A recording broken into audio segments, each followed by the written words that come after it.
103వ కీర్తన ఉత్తర ప్రత్యుత్తర రీతిగా మనము చదువుకుందాం. తీసినారా అందరూ? నా ప్రాణమా యెహోవాను సన్నుతించుము, నా అంతరంగముననున్న సమస్తమా ఆయన పరిశుద్ధ నామమును సన్నుతించుము.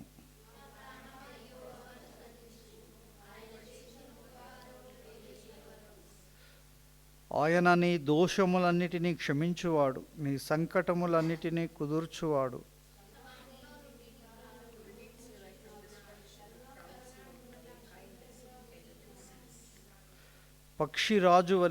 పక్షిరాజు యవ్వనము వలె నీ యవ్వనము క్రొత్తదగుచుండునట్లు మేలుతో నీ హృదయమును తృప్తిపరచుచున్నాడు.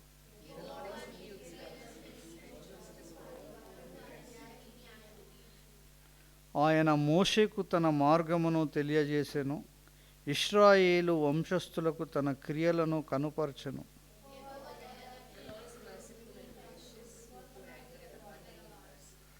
ఆయన ఎల్లప్పుడూ వ్యాజ్యమాడువాడు కాడు, ఆయన నిత్యము కోపించువాడు కాడు.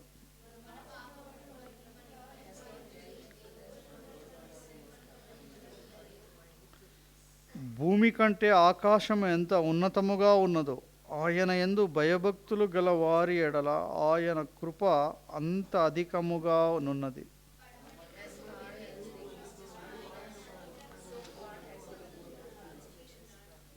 తండ్రి తన కుమారుల ఎడల జాలిపడునట్లు ఆయన తన యందు భయభక్తులు గల వారి ఎడల జాలిపడును.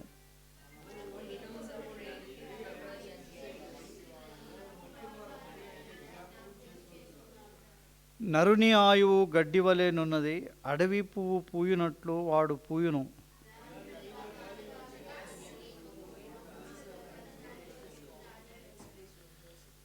ఆయన నిబంధనను గైకొనుచు ఆయన కట్టడల ననుసరించి నడుచుకొను వారి మీద, యెహోవా యందు భయభక్తులు గల వారి మీద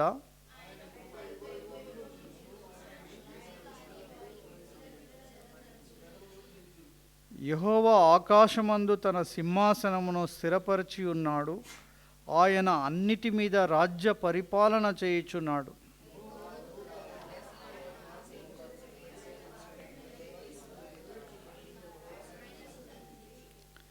యెహోవా సైన్యములారా, ఆయన చిత్తము నెరవేర్చు ఆయన పరిచారకులారా, మీరందరూ ఆయనను సన్నుతించుడి.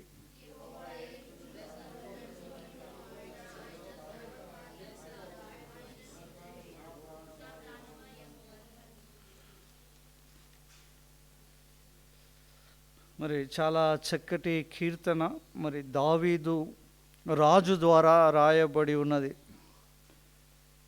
మరి మనము ఇన్ని సంవత్సరాలు మనల్ని దేవుడు కాచి కాపాడి మరొక నూతన సంవత్సరం 2026వ సంవత్సరంలో మనము ప్రవేశించి ఉన్నాం. దీంట్లో ఏంటి గొప్పతనం అంటే, మనకంటే మంచివారు, మనకంటే గొప్పవారు, మనకంటే జ్ఞానవంతులు, మనకంటే ధనవంతులు, అన్ని విషయంలో మనకంటే ఎంతెంతో గొప్పవారు మరి ప్రవేశించలేదు. ఏ మంచితనము మనలో లేనప్పటికీ, ఏ యోగ్యత లేనప్పటికీ అయినా దేవుడు మనల్ని కరుణించాడు, తన ప్రేమను చూపించాడు. మనల్ని మరొక 2026 సంవత్సరంలో కూడా మనల్ని ఉండనిస్తూ ఉన్నాడు. ఆయన సన్నిధికి మరి ఆయన మందిరములో ప్రవేశించి ఆయనను ఆరాధించే గుంపులో మరి దేవుడు మనల్ని ఉంచి ఉన్నాడు. ఆయన మందిరములో ఒక దినము గడుపుట ఎంతంట?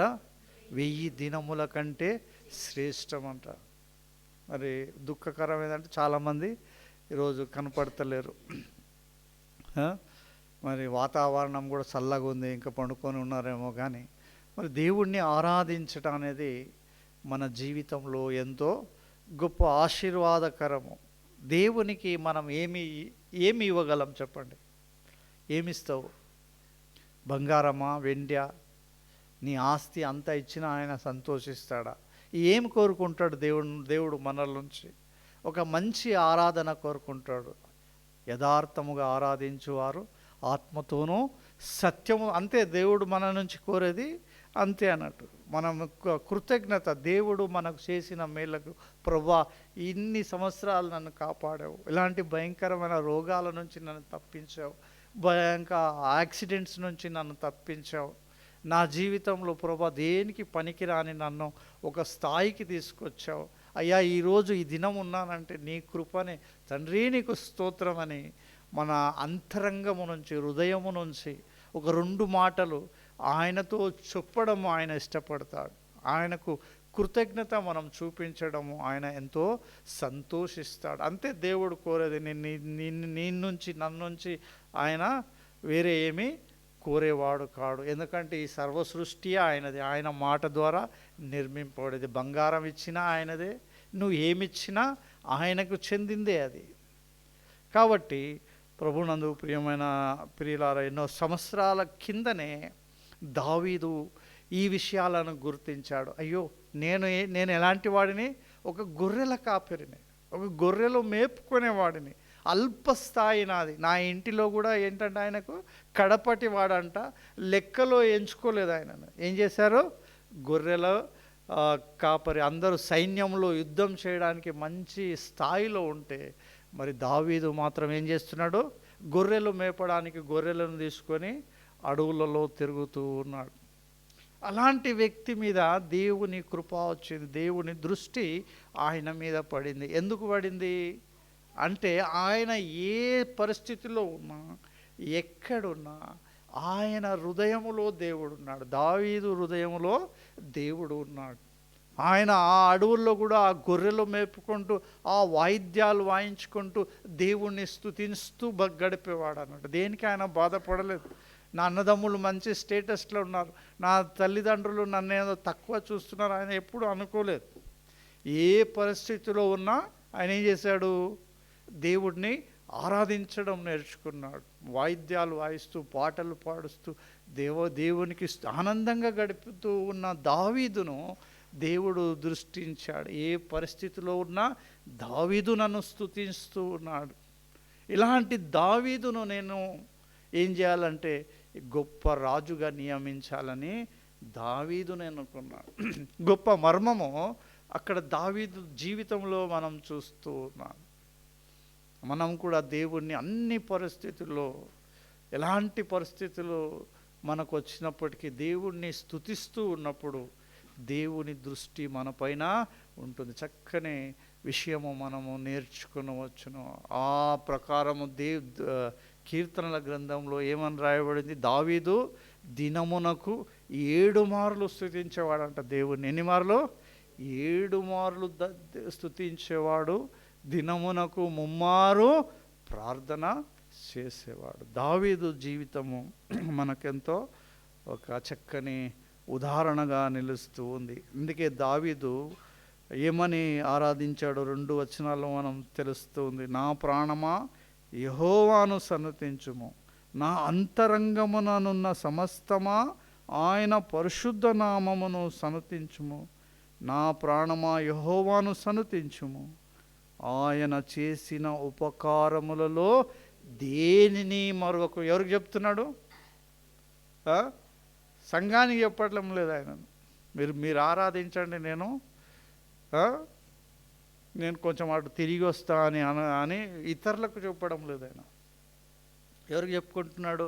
తనకు తానే చెప్పుకుంటున్నాడు. తన ప్రాణానికి, తన అంతరంగంలో ఉండేదానికి, తన మనస్సుకు, తన హృదయానికి, తన మనస్సాక్షితో ఆయన మాట్లాడుతున్నాడు. మీరు లేవండి, నిద్ర లేవండి లోపటి నుంచి. దేవుడు నాకు చేసిన ఉపకారములను బట్టి, దేవుడు నా మీద చూపిన కృపను బట్టి, నన్ను దీవించిన విధానాలను బట్టి దేవుణ్ణి స్తుతించుమని తన అంతరంగానికి చెప్పుకుంటున్నాడు. యథార్థమైన ఆరాధన. ఆయనను ఆరాధించేవారు ఆత్మతోనూ సత్యముతోనూ ఆరాధించేవారును. యథార్థమైన ఆరాధన అంతరంగము నుంచి రావాలి అని దేవుడు కోరుతున్నాడు. మనము నోటితో ఆరాధన చేస్తూ ఉంటాం, కానీ దేవునికి ఉన్న గుణలక్షణాలనే ఆయనకు చెల్లిస్తూ ఉంటున్నాం. దేవా, నువ్వు గొప్పవాడవు, నువ్వు మంచివాడవు, నువ్వు ప్రేమమయుడు, నువ్వు భయంకరుడు, నీ భీకరుడు, నీవు పరిశుద్ధుడు, ఇవన్నీ కూడా ఆయన లక్షణాలే. నువ్వు నోటి ద్వారా చెల్లించడం ద్వారా దేవుడు సంతోషించేవాడు కాడు. దేని ద్వారా చెల్లించాలి? దావీదు వలె అంతరంగము నుంచి నువ్వు చెల్లించడం నేర్చుకోవాలి. అంతరంగముతో నువ్వు మాట్లాడాలి. దేవుడు నువ్వు ఆరాధించక ముందు నువ్వు ప్రిపేర్ కావాలి. దేవుడు నా జీవితంలో ఏం చేసి ఉన్నాడు, దేనిని బట్టి నేను ఆరాధించాలి దేవుడిని. దేవుడు చేసిన ఉపకారములను నువ్వు జ్ఞాపకం చేసుకోగలిగితే దేవుడు అన్ని వరుసబెట్టి నీకు చూపిస్తాడు. అయ్యో దేవా, నువ్వు ఎంత మేలు నా జీవితంలో చేసి ఉన్నావు, నువ్వు ఎంత గొప్ప దేవుడవయ్యా, నిన్ను బట్టి నేను స్తుతిస్తున్నానని నీ అంతరంగము నుంచి వస్తే చూడు, అది నిజమైన ఆరాధన, అదే దేవునికి చెల్లుతుంది.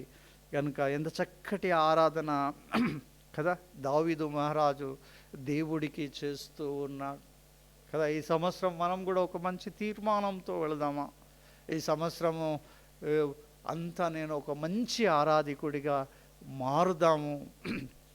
మారుతాను అని ఈ సంవత్సరం అంతా మనం ఒక మంచి ప్రయత్నం చేద్దామా? ఒక ట్రూ వర్షిప్, ఒక నిజమైన ఆరాధన దేవునికి చెల్లించడం. ఏదో దేవుని మందిరానికి వచ్చినాము, నా పక్కవారు ఆరాధిస్తున్నారు, నా వెనకవారు ఆరాధిస్తున్నారు, నేను ఆరాధించకపోతే బాగుండదేమో అని చెప్పి ఏదో మాటలు వల్లించడం కాదు, కానీ దాన్ని మనము లోతులో నుంచి తీస్తాం బయటికి.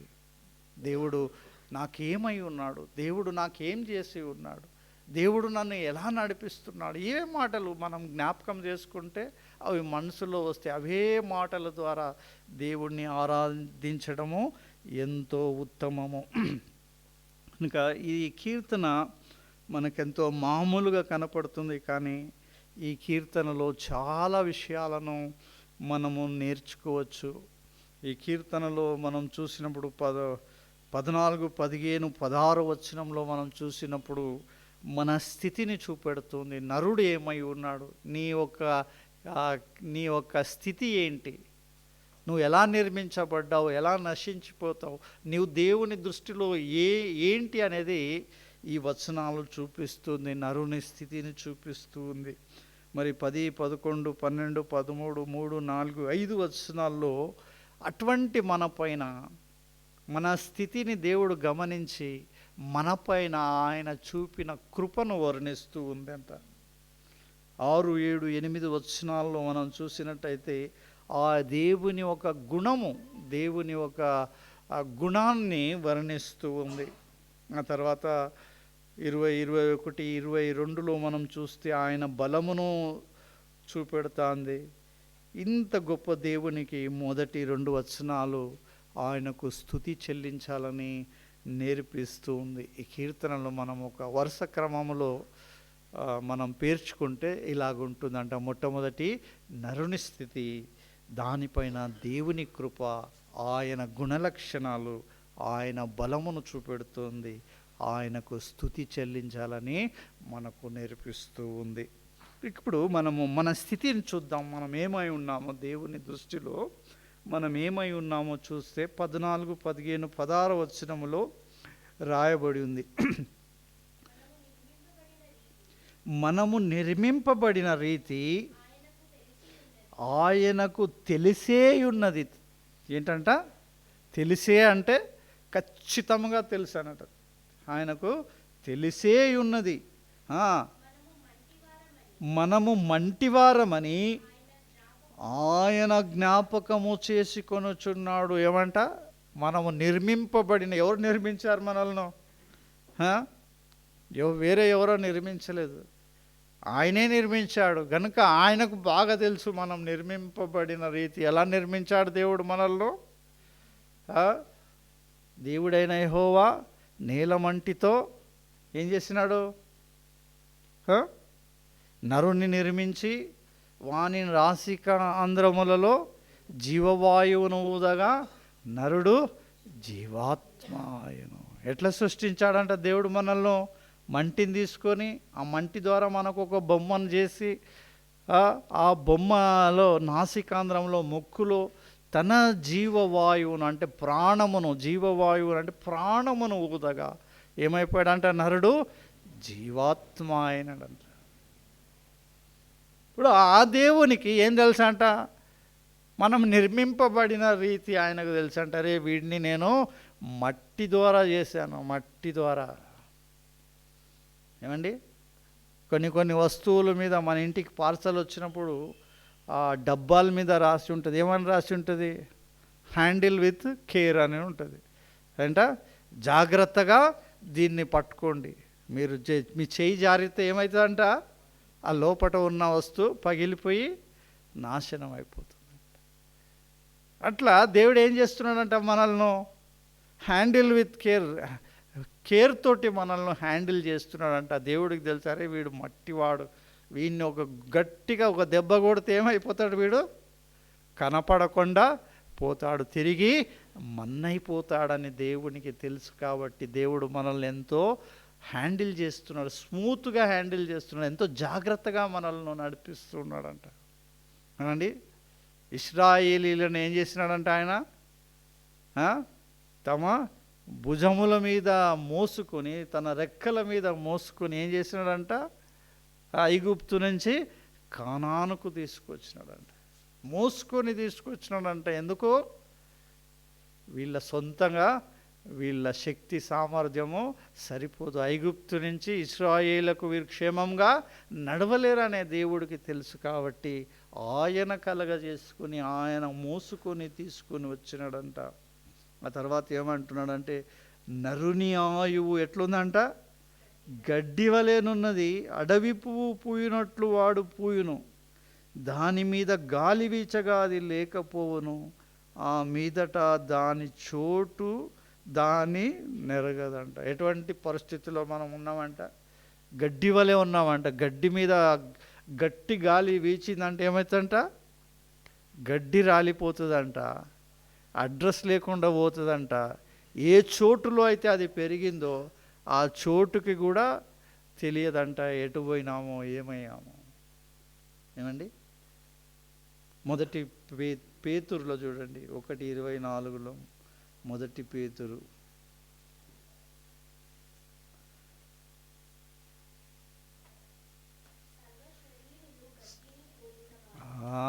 సర్వ శరీరులు ఎట్లాంటి వారంట? గడ్డిని పోలిన వారంట. మనమంతా ఎటువంటి వారంట? గడ్డిని పోలిన వారం మనం. వారి అందమంతయు గడ్డి పువ్వుల వలె ఉన్నది. ఎట్లుందంట? మన అందమంతా మురిసిపోతుంటాం కదా. కొన్ని హీరోలతో, హీరోయిన్లతో మనల్ని మనం పోల్చుకుంటున్నాము.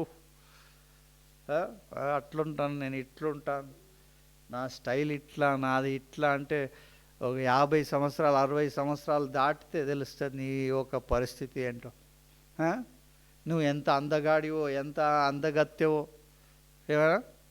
ఏమండి, వయసులో ఉన్నప్పుడు నేను ఊరికి ఇట్టు అనుకునేవాడిని. బాగా జుట్టు ఉండేది, ఇట్టు ఎప్పుడు చేతులు ఇట్టే ఉండేది, ఇట్టే చూసుకునేవాడిని. ఇప్పుడు అనాలన్నా ఏం లేవు, అన్నీ ఊసిపోయినాయి. అందమంతా ఎంతకాలం ఉంటుంది? కొంచెం కాలమే. ఏమంటున్నాడు దేవుడు? నరుని సర్వ శరీరులు గడ్డిని పోలి ఉన్నారు, వారి అందమంతయో గడ్డి పూల వలె ఉన్నది. గడ్డి ఎండునో దాని పువ్వునో. ఏమండి, ఏది గ్యారంటీ లేదు మనకు. ఇక్కడ చూసాం, ఒక న్యూస్ వచ్చింది, బ్రదర్ జాషువా గారు హాస్పిటల్లో అడ్మిట్ ఉన్నారు. దేవుని దయతోటి ఆయన కోలుకొని మంచిగా తిరిగి ఇంటికి వెళ్ళాలి. కానీ ఎప్పుడు ఏం జరుగుతుందో తెలియదు. ఈరోజు ఉన్నాం, ఈ క్షణం ఉన్నాం, మరో క్షణం మనం ఉంటామో లేదో. చాలా మనము రీల్స్ చూస్తూ ఉంటాం. కొంత పాస్టర్లు మెసేజ్ ఇస్తూ అట్లా కూలిపోయిన పాస్టర్లు కూడా ఉన్నారు. ఎంత ఆశ్చర్యం అనిపిస్తుంది. అరే, దేవుని సేవనే చేస్తున్నాడు, దేవుని వాక్యమే చెప్తున్నాడు, అయినా దేవుని వాక్యం చెప్పంగా దేవుడు ఎందుకు అనుమతి ఇచ్చాడు? కూలిపోయినారు, అట్నే చనిపోయినారు. అటువంటి పరిస్థితులు కూడా ఉన్నాయి. మన స్థితి అటువంటిగా ఉన్నదన్నట్టు. యాకోబు పత్రిక 4:14 ఏమంటుంది చూడమ్మా.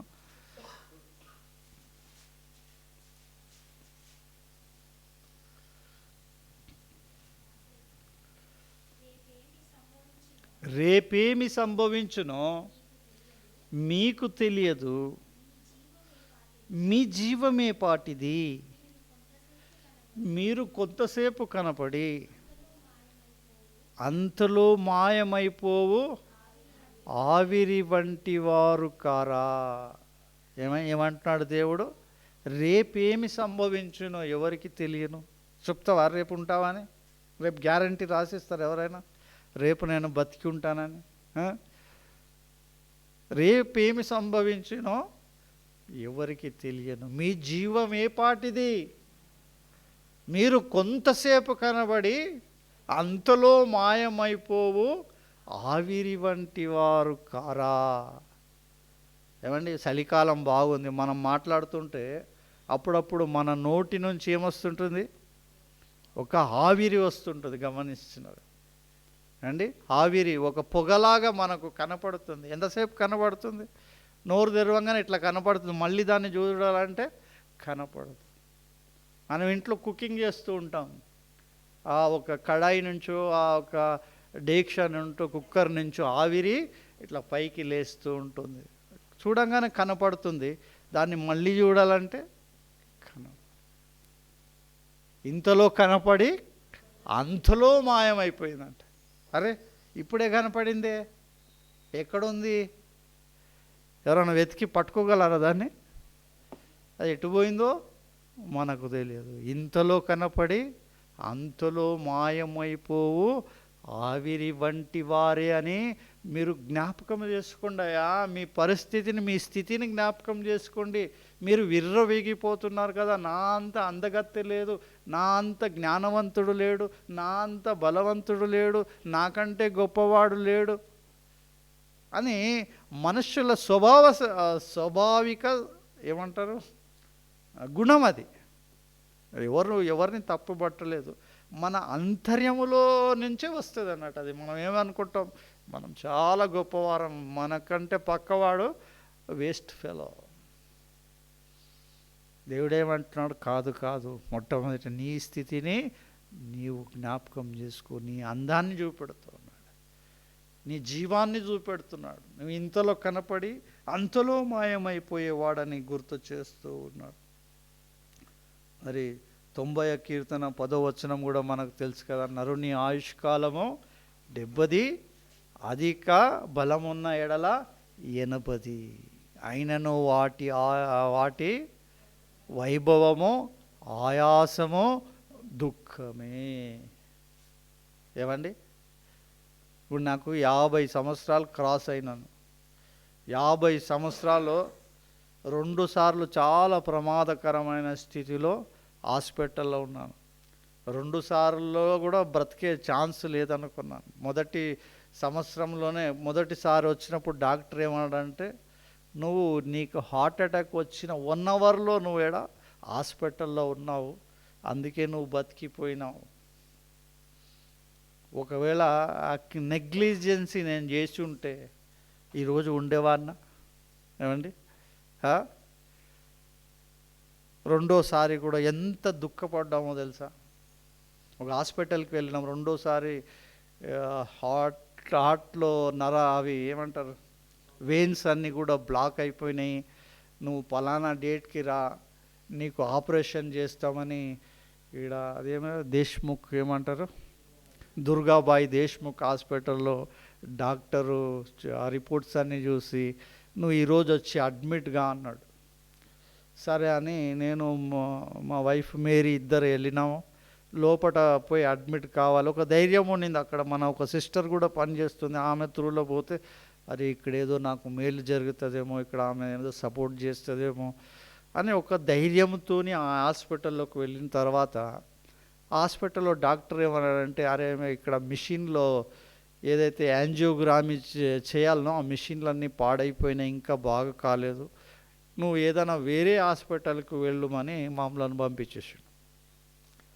ఏదో ఒక నమ్మకంతో, ఏదో ఒక ధైర్యంతో అంత దూరం వెళ్ళినాము. ఆ డాక్టర్ ఏమో ఇప్పుడు మిషన్లన్నీ పాడైపోయినాయి, నువ్వు వేరే హాస్పిటల్కి వెళ్ళు అంటే, నేను ఆమె ఇద్దరము బయటికి వచ్చినాం. నా కళ్ళలో ఏమో ఏ దిక్కు తోచడం లేదు.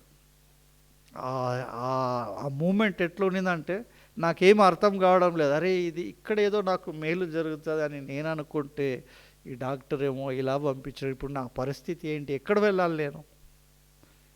నాకు కళ్ళలో ఇట్లా ఏంటి నా పరిస్థితి ఇలా అయిపోయిందని కళ్ళలో నీళ్లు కారుతున్నది. మా మేరీ అన్నది, అరే మనం అపోలో హాస్పిటల్కి వెళ్దామంటే నేనేమో ఇంటికి వెళదాము ఎందుకు అని. లేదు మనం ఒకసారి అక్కడ వెళ్ళి చూద్దామని. ఏదో దేవుడు వదిలేవాడు కాదు మనల్ని. చెయ్యి ఏం చేస్తున్నాడు ఆయన అంటే మన జీవితంలో ఏముంది? ఏం చెప్పడానికి ప్రయత్నం చేస్తున్నా అంటే మన జీవితంలో మనం ఎంత ఉన్నా మన జీవిత కాలంలో ఏముంది? ఆయాసము దుఃఖము మనల్ని పట్టుకొని ఉన్నాయన్నట్టు. ఏమండి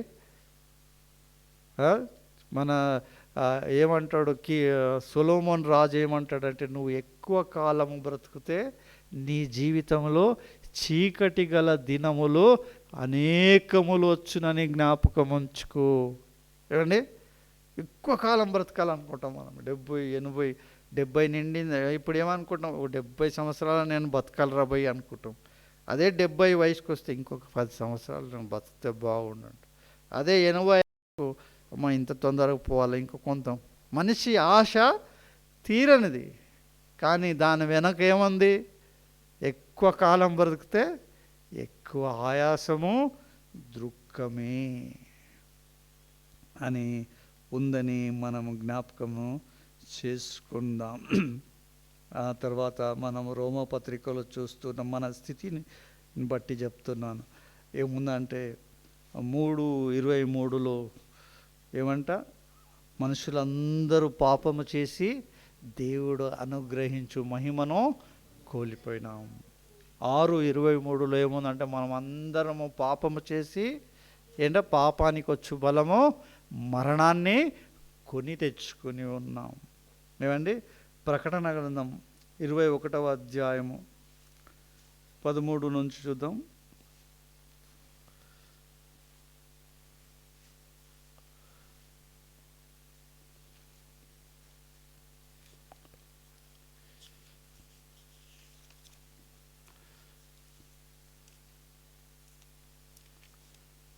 ఏమైంది? 21:13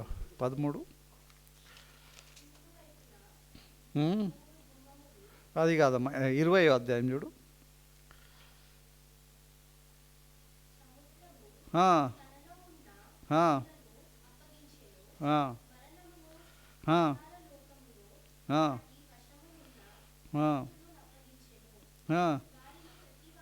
వారిలో ప్రతివాడు తన క్రియల చొప్పున తీర్పు పొందును. మరణమును మృతుల లోకమును అగ్నిగుండములో వేయబడును. ఈ అగ్నిగుండము రెండవ మరణము. ఎవని పేరైనను జీవగ్రంథమందు రాయబడినట్టు కనబడని ఎడల వాడి అగ్నిగుండములో పడవేయబడును. అంటే మనలో ప్రతి వారము కూడా ఏం చేయాలంట? మన క్రియలకు లెక్క దేవునికి అప్పచెప్పాలంట. మనమే దేవుని కృపచేత రక్షింపబడి ఉన్నాం. యేసే ప్రభు అని మనం ఒప్పుకొని మనం ఆయనను అంగీకరించినందుకు మనకు ఏంట్రా? మరణము నుంచి తప్పించబడ్డాము. ఏంటంట? లేకపోతే ఏం పరిస్థితి మనది? రెండవ మరణము అగ్నిగుండం. అగ్నిగుండంలో పడవేయబడుతుంది మన స్థితి. నరుని ఒక స్థితిని గురించి నేను మాట్లాడుతూ ఉన్నాను. అటువంటి భయంకరమైన స్థితిలో నుంచి దేవుడు మనకు తన కృపను చూపుతూ ఉన్నాడు. చూడండి దేవుని కృప మనకు ఎలా పనిచేస్తుందో చూడండి. 10వ వచనం నుంచి చదువుదాం. మన పాపములను బట్టి మనకు ప్రతీకారము చేయలేదు, మన దోషములను బట్టి మనకు ప్రతిఫలము ఇవ్వలేదంట. దేవుడు ఎటువంటి వాడంట?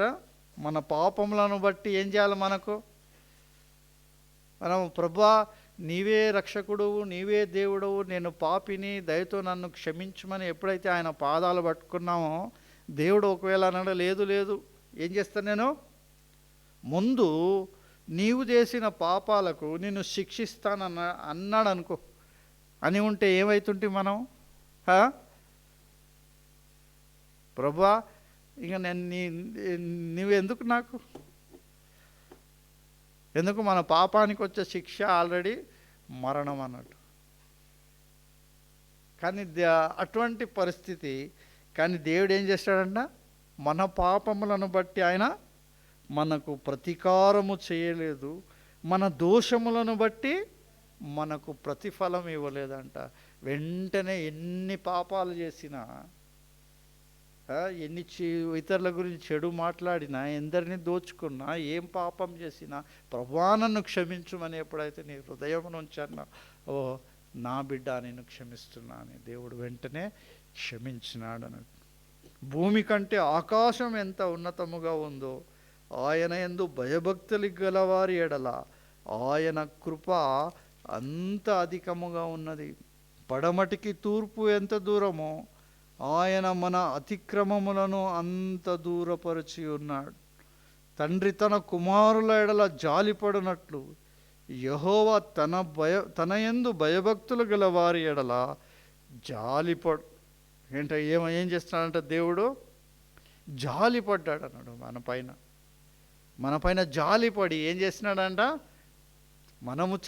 మనకు రావాల్సిన పాప శిక్ష మరణము తన కుమారుడైన యేసుక్రీస్తు మీద ఆయన మోపినాడు. మన స్థానములో మన కొరకు ఎవరు చనిపోయినారు, మన ప్రభు అయిన యేసుక్రీస్తు చనిపోయినాడు. ఒక వచనాలు చూద్దామా? రోమపత్రిక 5వ అధ్యాయము 8 నుంచి.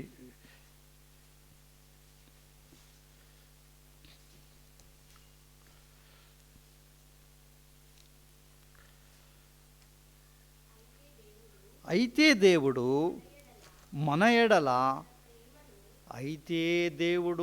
ఎడల ఏం చేస్తున్నాడంట, తన ప్రేమను వెల్లడిపరచాడంట. తన ప్రేమను ఏం చేస్తున్నాడు, వెల్లడిపరచుచున్నాడు. ఎట్లనగా మనం ఇంకనూ పాపులమై ఉండగానే ఏమన్నాడు దేవుడు, పోయి నీ పాపములన్నీ మానేసి నువ్వు కొన్ని నెలలు కొన్ని సంవత్సరాలు పరిశుద్ధినిగా జీవించి అప్పుడు రమ్మన్నాడా? అట్లా ఎవరైనా అన్నాడా? ఏమన్నాడు? అట్లా అనలేదు. దేవుడు ఏం చేస్తున్నాడు, మనం ఇంకా పాపులమై ఉండగానే క్రీస్తు మన కొరకు చనిపోయాడు. అండి, మనము దోషిగా నిలబడ్డాము, మనము ఉరి తీయబడాలి, లేకుంటే మనము సిలువ వేయబడాలి, మనకు శిక్ష విధింపబడ్డది. ఆ స్థానంలో యేసు ప్రభు వచ్చి అయ్యా దేవుని దగ్గర వేడుకుంటున్నాడు. వీడు చేసిన పాపాలను బట్టి, వీరు చేసిన అతిక్రమములను బట్టి, వీరిలో ఉండే దోషమును బట్టి వీరు చావవలసిన వారే, వీరు అగ్నిగుండంలో వేయబడవలసిన వారే. అయితే ఏం చేస్తావు, నీవు కృపామయుడవు, నువ్వు దయామయుడవు, నువ్వు ప్రేమామయుడవు. అయ్యా నీ మీద నింద వస్తుంది కాబట్టి నేను ఒక పని చేస్తాను, వీళ్ళను తప్పించి వీళ్ళ శిక్ష నా మీద వెయ్యి, నేను వేసుకుంటాను, నేను చనిపోతాను వీళ్ళ గురించి అని. ఎవరు చనిపోయినారు? యేసు ప్రభు మనల్ని తప్పించి, మనం ఇంకా పాపులమై ఉండగానే ఆయన మనల్ని తప్పించి మన స్థానములో ఆయన చనిపోయినాడు అన్నట్టు. అమ్మా కంటిన్యూ అమ్మా. ఏలయనగా ఇంకా బలహీనులమై ఉండగా క్రీస్తు యుక్త కాలమున భక్తిహీనుల కొరకు చనిపోయాను. యేసుక్రీస్తు ఎవరి కొరకు చనిపోయినాడంట? పాపుల కొరకు, భక్తిహీనుల కొరకు, బలహీనుల కొరకు. ఈ మాటను బట్టి మనమంతా మనమందరం ఎవరము? ఎలాంటి వారం మనం? పాపులము, భక్తిహీనులము, బలహీనులం. మనం ఏదో మంచి పరిశుద్ధులమని, బలవంతులమని, మనం ఏదో దేవునికి ఎక్కువ భక్తి చేసే వారమని దేవుడు మనల్ని ఏర్పాటు చేసుకోలేదు. ఎందుకు ఏర్పాటు చేసుకున్నాడు?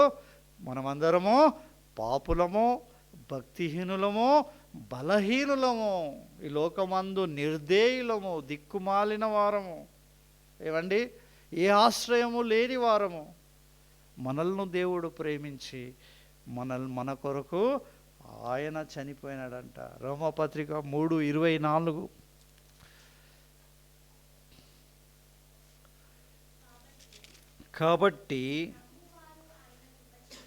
కాబట్టి నమ్మువారు ఆయన కృపచేతనే క్రీస్తు యేసునందలి విమోచనము ద్వారా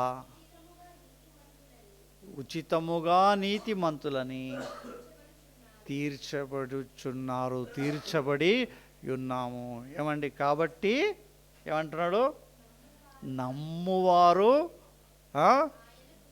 ఆయన కృపచేత ఉచితముగా, ఫ్రీగా, కేవలం నమ్మడము ద్వారా ఉచితముగా, ఫ్రీగా ఏం చేస్తాడంట? ఆయన నీతిమంతులుగా తీర్చి పెట్టిన. మనమంతరం ఎవరు ఇప్పుడు? మునుపు పాపులము, బలహీనులము, భక్తిహీనులము. దేవుని కృప ఏం చేసింది? మనల్ని ఉచితముగా నీతిమంతులుగా తీర్చిదిద్దింది, పరిశుద్ధులుగా తీర్చిదిద్దింది, బలవంతులుగా మనల్ని తీర్చిదిద్దుతుంది. ఏమంట? క్రీస్తు యేసునందు మనం ఎవరమో? నీతిమంతులము, పరిశుద్ధులము, బలవంతులము. ఏమండి, దేవుని కృప మనల్ని ఈ రకంగా తీర్చిదిద్దిందని మనము గుర్తు పెట్టుకుందాం. ఈ రకంగా తీర్చిదిద్ది ఉంది. 3, 4, 5వ వచనంలో కూడా మనం చూసినట్టయితే, ఆయన నీ దోషములన్నిటినీ క్షమించువాడు, నీ సంకటములన్నిటినీ కుదుర్చువాడు, సమాధిలో నుండి నీ ప్రాణమును విమోచించుచున్నాడు, కరుణ కటాక్షములను నీకు కిరీటముగా ఉంచుచున్నాడు, పక్షిరాజు యవ్వనము వలె నీ యవ్వనము కొత్తదగుచున్నట్లు మేలుతో నీ హృదయమును తృప్తిపరచుచున్నాడు. ఏమండి, ఎంత మంచి మాటలో కదా! సమాధిలో నుంచి ఏం చేసినాడంటే ఆయన మన ప్రాణాలను, అగ్నిగుండం నుంచి మన ప్రాణమును ఏం చేసినాడంట? ఆయన విమోచించి ఉన్నాడంట. విమోచించడమే కాకుండా ఏం చూపుతున్నాడంట? కరుణ. ఇవన్నీ మనం ఏం చేసుకోవాలి? రౌండప్ చేసుకోవాలి. ఏమండి, కరుణ కటాక్షములు ఏమిచ్చాడు దేవుడు మనకు? చాలామంది అడుగుతుంటారు కదా, ఏం చేసినాడు దేవుడు? 51 వారము దేవుని సన్నిధికి వచ్చినాను, 6 సంవత్సరాలుగా దేవుణ్ణి ఆరాధిస్తున్నాను, ఇన్ని సంవత్సరాలుగా దేవునికి అది ఇస్తున్నాను. దేవుడు ఏం చేసినాడు? దేవుడు మన కొరకు ఏం చేసినాడు అంటే ఇక్కడ జవాబు ఉంది. ఏమిటంటే సమాధిలో నుంచి ఏం చేసినాడంట? ఆయనను మనల్ని విమోచించి ఉన్నాడు. కరుణ కటాక్షములను ఏంటంట? దేవుని కరుణ కటాక్షములను ఏముంచినాడంట? మనకు కిరీటముగా ఉంచి ఉన్నాడంట. ఏమండి, మేలుతో నీ హృదయమును తృప్తిపరచుచున్నాడంట. దేవుడు మేలుతో మనల్ని దీవిస్తూ ఉన్నాడు, మేలుతో ఆయన తృప్తిపరచుచున్నాడని. మరి దేవుని ఇంత గొప్ప అపారమైన కృప ఏం చేసింది? సంవత్సరాల తరబడి సంవత్సరాలు ఏమైందంట? మన వెంబడిస్తూనే ఉన్నాయి. మనం ఈరోజు ఉన్నామంటే దేవుని కృపనే. ఏమండి, దాన్ని బట్టి మనము దేవుణ్ణి స్తుతించే వారముగా ఉంటున్నాం. మరి 6, 7, 8లో దేవుని ఒక గుణలక్షణాలు మనకు కనపడుతున్నాయి. ఆయనలో ఎలాంటి గుణలక్షణాలు ఉన్నాయని కనపడుతున్నాయి. యెహోవా నీతి క్రియలను జరిగించుచు బాధింపబడు వారందరికీ న్యాయము తీర్చేవాడు. ఎలాంటి వాడంట? దేవుడు నీతి క్రియలు జరిగించేవాడంట. బాధింపబడు వారందరికీ న్యాయము తీర్చే దేవుడంట. ఆయన మోషేకు తన మార్గములను తెలియజేసెను, ఇశ్రాయేలు వంశస్థులకు తన క్రియలను కనపరచెను. యెహోవా దయాదాక్షిణ్యపూర్ణుడు, దీర్ఘశాంతుడు, కృప సమృద్ధి గలవాడు, ఎల్లప్పుడూ వ్యాజ్యమాడువాడు కాడు, ఆయన నిత్యము కోపించువాడు కాడంట. ఆయన గుణలక్షణాలు ఎంత మంచిగా ఉన్నాయో చూడండి. ఆయన దీర్ఘశాంతుడంట. ఆయన మనము ఎన్ని దేవుణ్ణి నమ్ముకున్నాం, దేవుని సంఘంలో ఉన్నాం, దేవుని వాక్యాన్ని బోధిస్తున్నాం, మమ్మల్నే తీసుకోండి. కానీ చాలాసార్లు ఏంటుంటా, మేము బోధించినట్టుగా మా జీవితాలు ఉంటాయా? గొప్పగా బోధించవచ్చు, ఇక్కడి నుంచి ఇలాగ ఉండాలి, మీరు అలాగ ఉండాలి, మీరు ఇట్లా చేయాలి అని చెప్తామేమో. కానీ మా జీవితాలు ఉన్నాయా అలాగా? ఏరా నువ్వు ఆడ సంఘంలో ఇట్లా బోధించినావు, మరి నీ జీవితం ఇలా లేదే, నీ జీవితం ఇలా లేదే. ఇక నువ్వు అవసరం లేదు, ఇక నేను మొత్తుతానని ఒక దెబ్బ కొట్టినాడంటే మేము ఉంటామా? కానీ ఎందుకున్నాము? ఆయన దీర్ఘశాంతుడు అంట. ఆయన ఓర్చుకుంటున్నాడు, సహించుకుంటున్నాడు. సరే వీడు ఈరోజు బోధిస్తున్నాడేమో, ఇతరులకు చెప్తున్నాడేమో, సరే రేపైనా వీడు మారుతాడు, వీడు కూడా అదే బోధన ఒకరోజు అనుసరించి నడుచుకుంటాడేమో. ఆయన నా పట్ల ఏం చేస్తున్నాడు? దీర్ఘశాంతము వాయిస్తున్నాడు. మీ పట్ల దీర్ఘశాంతం వాయిస్తున్నాడు. ఎందుకంటే మీరు ఎట్లుంటారు? చర్చిలో చాలా పరిశుద్ధులుగా, చాలా మంచివారుగా, చాలా భక్తిపరులుగా కనబడతారు. కానీ బయట ఏడైనా రహస్యంగా చూస్తే మీ ఒక సంగతి అర్థమవుతుంది. ఎప్పుడైనా గొడవలు అయితే మీ ఒక సంగతి అర్థమవుతుంది. మీ లోపట ఎలాంటి వాడు ఉన్నాడు. ఏం చేస్తున్నాడు? దేవుడు మిమ్మల్ని కూడా ఓర్చుకుంటున్నాడు. సరే నా బిడ్డలు ఇలా ఉన్నారు, రేపైనా మారుతారేమో, వీరికి అవకాశం ఇద్దాం. ఆయన దీర్ఘశాంతుడు, కృపా సమృద్ధి గలవాడు, ఆయన వ్యాజ్యమాడేవాడు కాదు, ఎల్లప్పుడూ ఆయన నిత్యము కోపించేవాడు కాదు. ఏమండి, మనకు ఎంతసేపట్లో వస్తుంది కోపం రావాలంటే ఏం చేయాలి? మీ భర్తలకు ఛాయ్లో ఉప్పేసియండి, ఎంతసేపు పడుతుందో కోపం రానికి చూడండి. మా మామగారు ఉన్నాడు, ఆయన ఏదైతే తీసి ముఖం మీద క్షణంలో కోపం. చనిపోయినాడా వేరే విషయం, కానీ ఉన్నప్పుడు చెప్తున్నాను, ఏదైనా ఉప్పు తక్కువ అయితే మా అత్తమ్మకి ఉన్నది పూజనే, తీసి ముఖానికే కొట్టాడు క్షణంలో. దేవుడు మనిషి ఇంత ఉంటే మరి దేవుడికి ఎంత ఉండాలా? ఎంత ఉండాలా ఆయనకు? ఆయన కోపించేవాడా? ఆయన కోపించేవాడు కాడు. ఆయన ఎలాంటి వాడు? పరిస్థితులను అర్థం చేసుకునేవాడు అండి. అటువంటి వాడు దేవుడు. ఆయన నిత్యము కోపించే దేవుడు కాడు. ఇవన్నీ కూడా ఆయన గుణలక్షణాలు. మరి 19 నుంచి దేవుని బలమును చూసి మనం ముగించుకుందాం. 19 నుంచి ఏమంటున్నాడు? ఇంకొక మాట మనము 18వ వచనం చూసుకొని ముందుకు వెళ్దాం. ఆయన కృప యుగ యుగములు నిలుచును, ఆయన నీతి వారికి పిల్ల తరమున నిలుచును. ఏమంట? దేవుని ఒక కృప ఎట్లుందంట? ఏమంటే యుగ యుగములు నిలుస్తుందంట. ఆయన నీతి వారి పిల్ల తరమున నిలుచును. ఏమండి, మనం మంచిగా ఉంటే ఎవరు బాగుంటారో? దేవుని దృష్టిలో మనము మంచిగా ఉంటే, మనము భక్తి గల వారమై ఉంటే, మనము నీతిగా నడుచుకుంటే, మనము పరిశుద్ధంగా జీవిస్తే మన పిల్లలు దీవించబడతారని గుర్తుపెట్టుకోండి. ఎందుకు దేవునిలో మనం కరెక్ట్గా ఉండాలా? దేవుని సన్నిధిలో మనము నీతిమంతులుగా ఉండాలి, దేవుడు మెచ్చే విధంగా ఉండాలి, పరిశుద్ధులుగా ఉండాలంటే అది ఏం డిసైడ్ చేస్తుంది? మన తరమును గురించి, మన పిల్లలను గురించి అది డిసైడ్ చేస్తుంది. నీవు పరిశుద్ధులుగా ఉన్నావా? నీవు సంఘానికి సమయానికి వస్తే నీ బిడ్డలు కూడా రేపటి దినం నా టైంకి వస్తారు. నీవు వాక్యం చదివితే నీ పిల్లలు చదువుతారు. నీవు ప్రార్థన పరుడు అయితే నీ పిల్లలు చదువుకుంటారు. నీవు చేసే భక్తి పైన నీ బిడ్డలు దీవింపబడతారు. నీవు నిర్లక్ష్యంగా ఉంటే నీ పిల్లలు కూడా ఎట్లుంటారు? నిర్లక్ష్యంగా ఉంటారంట. దేవుని వాక్యం ఏం చెప్తుంది? మా తల్లిదండ్రుల నీతి ఎవరికి వస్తుందంట? వారి పిల్లలకు వస్తుందంట. వారి పిల్లలకు దీవింపబడతారని చెప్తుంటుంది. ఆయన కృప యుగ యుగములు నిలుస్తుందని చెప్తుంది. ఆ కీర్తన గ్రంథం 5:12.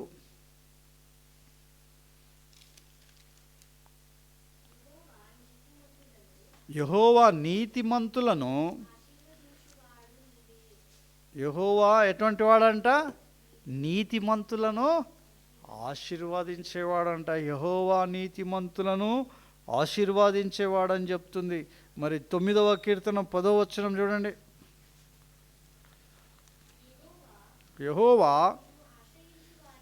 యెహోవా నిన్ను ఆశ్రయించు వారిని నీవు విడిచిపెట్టువాడవు కావు.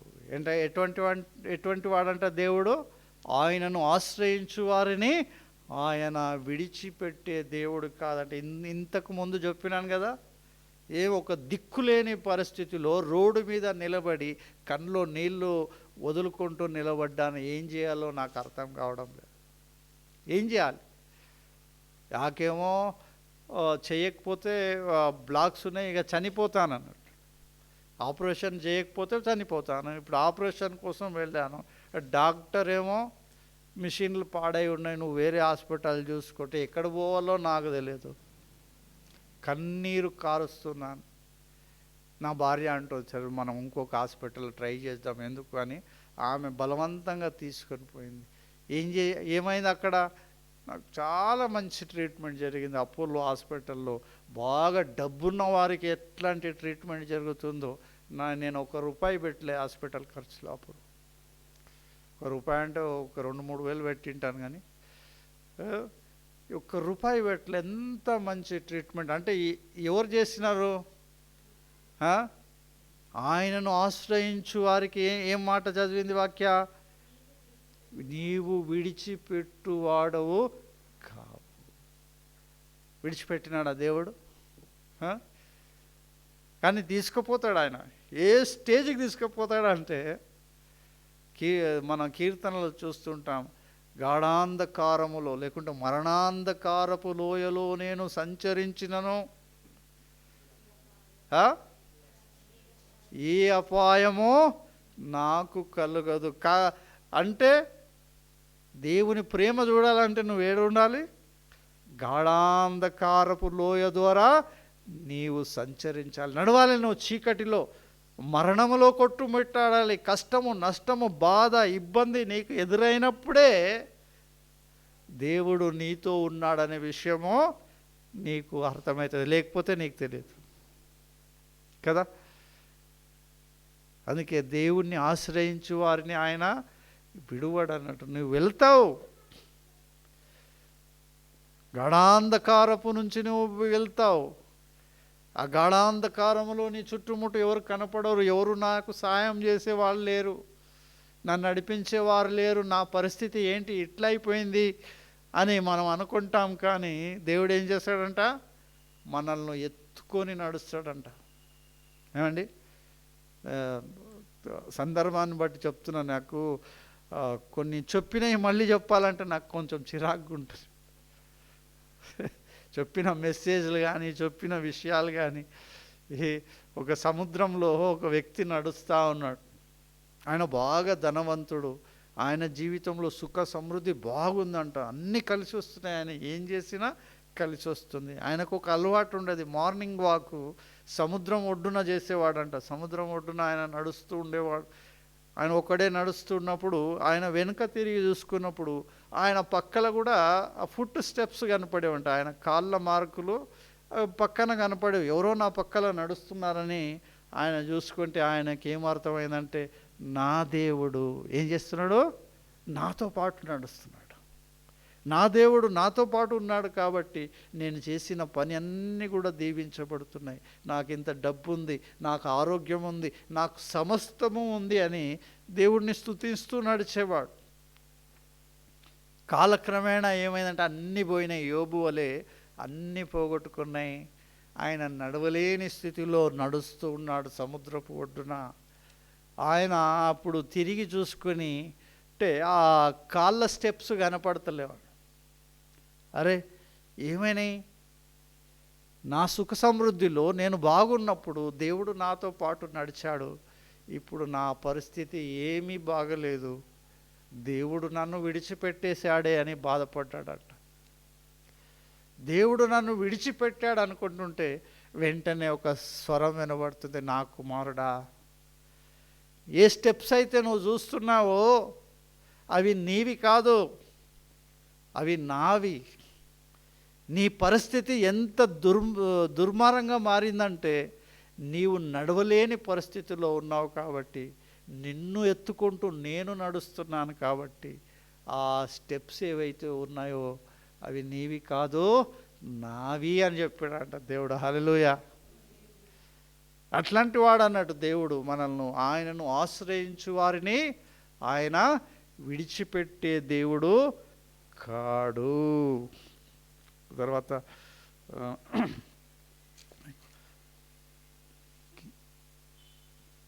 ఇంకొక వచనం చూడమ్మా, 31:19. కీర్తన 31:19. నీయందు ఇది చాలా మంచి మాట. అందరు కలిసి చదువుకున్నాం, మంచిది. చదువుదామా? కలిసి చదువుదాం. చదవండి 31. ఒక్కసారి చెప్పామా? 31:19. సరే చదవమ్మా. నీయందు భయభక్తులు గలవారి నిమిత్తము నీవు దాచి ఉంచిన మేలు ఎంతో గొప్పది, నరుల ఎదుట నిన్ను ఆశ్రయించు వారి నిమిత్తము నీవు సిద్ధపరిచిన మేలు ఎంతో గొప్పది అంట. నీ యందు భయభక్తులు గల వారి నిమిత్తము నీవు దాచి ఉంచిన మేలు ఎంతో గొప్పది, నరుల ఎదుట నిన్ను ఆశ్రయించు వారి నిమిత్తము నీవు సిద్ధపరిచిన మేలు ఎంతో గొప్పది అంట. దేవుడు మనకెటంటే ఎంతో గొప్ప మేలు ఆయన మన కోసం దాచి ఉంచాడు. ఎన్నో మేలులు ఆయన మన జీవితంలో చేస్తూ ఉన్నాడు. కాబట్టి దేవుణ్ణి మనం అన్నీ కలిసి ఉన్నప్పుడే ఆరాధించడం కాదు. కానీ నా సబ్జెక్ట్ యాక్చువల్లీ వేరే ఉండే ఈరోజు. ఆది కాండం నుంచి చేద్దాం అనుకున్నాం, మరి తక్కువ మంది వచ్చినారు, మరి ఆరాధన వైపు తీసుకుపోదామని ఇటు వచ్చినారు అనుకోండి. ఇది కూడా అదే మెసేజ్. ఇందులో కూడా దేవుణ్ణి ఆరాధించడం, ఎలా ఆరాధించడం అనేది. కాబట్టి ఆయన మనము యోబు జీవితంలో చూస్తూ ఉన్నాం. యోబు ఎటువంటి పరిస్థితుల్లో దేవుణ్ణి ఆరాధించాడంటే, ఒకడు వస్తూ ఉన్నాడు. యోబు తన దేశంలో మనం చూస్తుంటే యోబు గురించి ఎలా రాయబడిందంటే, యోబు నీతిమంతుడు, యథార్థుడు, దేవుని యందు భయభక్తులు గలవాడు. ఊజు దేశంలో ఆయన కంటే ఆయన ఒక గొప్ప వ్యక్తిగా ఉన్నాడని రాయబడింది యోబు గ్రంథంలో మొదటి 2 వచనాల్లో. 10-11 వచనాలకి మనం వెళ్ళేసరికి ఏమైపోయిందంటే, ఒక్కొక్కడు వస్తున్నాడు. అయ్యా, నీ గొర్రెలు ఎవరో అటాక్ చేసి నీ గొర్రెలను పట్టుకొని పోయినారు, పనివారిని చంపేసినారు, నేను ఒక్కడనే మిగిలి ఉన్నా చెప్పడానికి అని వస్తాడు. ఇంకొకడు వస్తాడు, అయ్యా ఎవరో అటాక్ చేసి నీ ఒంటెలను తీసుకుపోయినారు, పనివారిని చంపేసినారు, నేను ఒక్కడనే మిగిలి.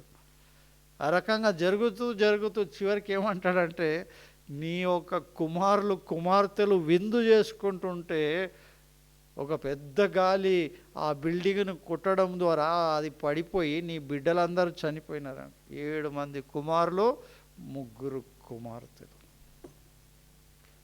ఒక రోజున తనకు ఉన్నదంతా వెళ్ళిపోయింది. ఏం చేయాలా? నువ్వు నేనైతే ఏం చేస్తాం? ఏమంటాం? అరే, దేవునికి అసలు కళ్ళున్నాయా? దేవునికి కళ్ళున్నాయా? ఒక్క రోజులోనే ఏదో గొర్రెలు, గుడ్లు, ఎడ్లు, ఆస్తి పోతే పోయింది. కానీ లాస్ట్కి చివరికి నా బిడ్డలు కూడా పోవాలా, నా కుమారులు కుమార్తెలు కూడా చనిపోవాలనా? వారిని కూడా దేవుడు పొట్టన పెట్టుకున్నాడు. ఇంకెందుకు దేవుడు అనే ఆలోచన బహుశా మనకు రావచ్చు అటువంటి పరిస్థితుల్లో. కానీ యోబు ఏం చేసినాడు? ఆ మాట ఒకటి చదువుకొని ముగించేసుకుందాం. యోబు గ్రంథం చూడండి. ఝాన్సీకి మంచిగా అలవాటు ఉన్నట్టుంది. ఇది వాళ్ళ డాడీ కూర్చోబెట్టి ఇదే చెప్తుండే ఎప్పుడు యోబు గురించి. యోబు ఎన్ని కష్టాలు వచ్చినా, ఎన్ని దుఃఖాలు వచ్చినా దేవుణ్ణి స్తుతించే చాలా ఇష్టం ఆయనకు. చెప్పమ్మా, ఏమంటాడు యోబు? నేను నా తల్లి గర్భమున దిగంబరిగా వచ్చి తిని దిగంబరిగా పోదును. నేను ఈ లోకంలో ఏమి తీసుకురాలి, నాది అనేది ఎక్కడి నుంచి వచ్చింది? ఆయన ఇస్తేనే నాకు వచ్చింది. తిరిగి నేను పోయేటప్పుడు అన్నీ ఇక్కడనే ఇడిచిపెట్టిపోతాను. నేను దిగంబరిగా వచ్చాను, దిగంబరిగా వెళ్ళిపోతానా? యెహోవా ఇచ్చెను, యెహోవా తీసుకొనను. ఎవరిచ్చినారు ఈ మధ్యలో? ఈ గేమ్ అంతా ఎవరిది? దేవుడిది. దేవుడు ఇచ్చాడు, తిరిగి ఆయనది ఆయన తీసుకున్నాడు. యెహోవా నామమునకు స్తుతి కలుగునుగాక. హల్లెలూయా. అదే మాట ఏంటట, ఆయన ఇచ్చినాడు, ఆయన తీసుకున్నాడు. ఆయనకు అటువంటి పరిస్థితిలో కూడా ఏమంట, యోబు దేవుణ్ణి ఆరాధిస్తున్నాడు, యోబు దేవుణ్ణి మహిమపరుస్తున్నాడు. కాబట్టి మనం కూడా ఎంతగా ఆయనకు కృతజ్ఞతలు అయి ఉన్నామో ఈ విషయాల ద్వారా మనం తెలుసుకుంటున్నాం. మరి ఈ సంవత్సరం అంతా కూడా ఒక యథార్థంగా ఈ రకంగా దేవుణ్ణి ఆరాధించేవారుగా మనల్ని మనం తయారు చేసుకుందాం. ఎటువంటి భయంకరమైన పరిస్థితులు ఏమి జరిగినా పర్వాలేదు, దేవుణ్ణి మనం ఆరాధించడం మానకూడదు. దేవుణ్ణి మరింత ఎక్కువగా ప్రేమించే వారంగా, ఆరాధించే వారంగా మనము నిర్మింపబడదాం. ఆమేన్.